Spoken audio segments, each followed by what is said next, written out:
ದೀಪವೊಂದು ಬೆಳಗಿತ್ತು. ಕೊಂಕಣಿ ಪ್ರೇಮಿ ಅಭಿಮಾನಿಗಳು ಈ ದೀಪವನ್ನು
ನಮಗೆ ಇವತ್ತು ಫೆಡರೇಷನ್ನ 26ನೇ ವಾರ್ಷಿಕೋತ್ಸವದಲ್ಲಿ ಅವರು 3 ಗಣ್ಯರಿಗೆ ಸನ್ಮಾನವನ್ನು ಮಾಡಿದ್ದಾರೆ, 4 ಗಣ್ಯರಿಗೆ ಸನ್ಮಾನವನ್ನು ಮಾಡಿದ್ದಾರೆ.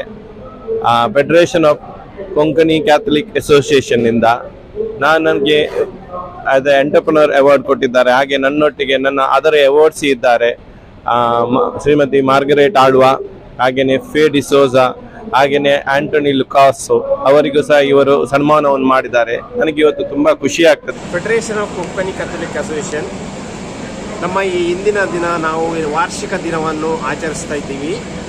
ಈ ಒಂದು ವಾರ್ಷಿಕ ದಿನ 26ನೇ ವಾರ್ಷಿಕೋತ್ಸವ ದಿನ. FKCA ನಮ್ಮ ಒಕ್ಕೂಟವು ಭಾರತದಲ್ಲಿ ಹಾಗೂ ಭಾರತದಿಂದ ಬೇರೆ ಹೊರ ದೇಶಗಳ ಒಟ್ಟು ಸೇರಿ 35 ಅಸೋಸಿಯೇಷನ್ಗಳ ಸೇರಿ ಈ ಒಂದು ಒಕ್ಕೂಟವಿದೆ. ಸಭಾಂಗಣದಲ್ಲಿ ಕಲ್ಚರಲ್ ಆಕ್ಟಿವಿಟೀಸ್ ಅಂತೇಳಿ ಡ್ಯಾನ್ಸ್ ಕಾಂಪಿಟೇಷನ್ ಇಟ್ಟಿದ್ದೀವಿ. ಅತ್ಯುತ್ತಮ 8 ತಂಡಗಳು ಬಂದಿದ್ದವು. ಕರ್ನಾಟಕದ ಮೂಲೆಗಳಿಂದ 8 ತಂಡಗಳು ಬಂದಿದ್ದವು. ನಮ್ಮ ಪ್ರದರ್ಶನವನ್ನು ನೃತ್ಯ ರೂಪದಲ್ಲಿ ತೋರಿಸಿದ್ದೀವಿ, ಆಯೋಜನೆ ಮಾಡಿದ್ದೆವು. ವರ್ಷ ಪ್ರತಿಯಂತೆ ಈ ವರ್ಷವು ಪ್ರಖ್ಯಾತ 3 ವ್ಯಕ್ತಿಗಳನ್ನು ಈ ಒಂದು ಅವಾರ್ಡ್ ಪ್ರದರ್ಶನಕ್ಕೆ ಆಯ್ಕೆ ಮಾಡಿದ್ದೆವು. ಮೊದಲನೇದಾಗಿ ಜೀವಮಾನ ಅವಧಿಗೆ ಮಾರ್ಗರೆಟ್ ಆಳ್ವಾ ಅವರು ಆಯ್ಕೆಗೊಂಡಿದ್ದರು. ಎರಡನೇದಾಗಿ ರೋಹನ್ ಕನ್ಸ್ಟ್ರಕ್ಷನ್ನ ರೋಹನ್ ಮೊಂತೇರೋ ಅವರು ಆಯ್ಕೆಗೊಂಡಿದ್ದರು. ಹಾಗೆ ಮೂರನೇದಾಗಿ ಫೇ ಡಿಸೋಜಾ ಮತ್ತು ಆಂಟೋನಿ ಲೂಕಸ್ ಅವರು ಆಯ್ಕೆಗೊಂಡಿದ್ದರು. ಇವರನ್ನೆಲ್ಲ ಸನ್ಮಾನಿಸಲಾಯಿತು.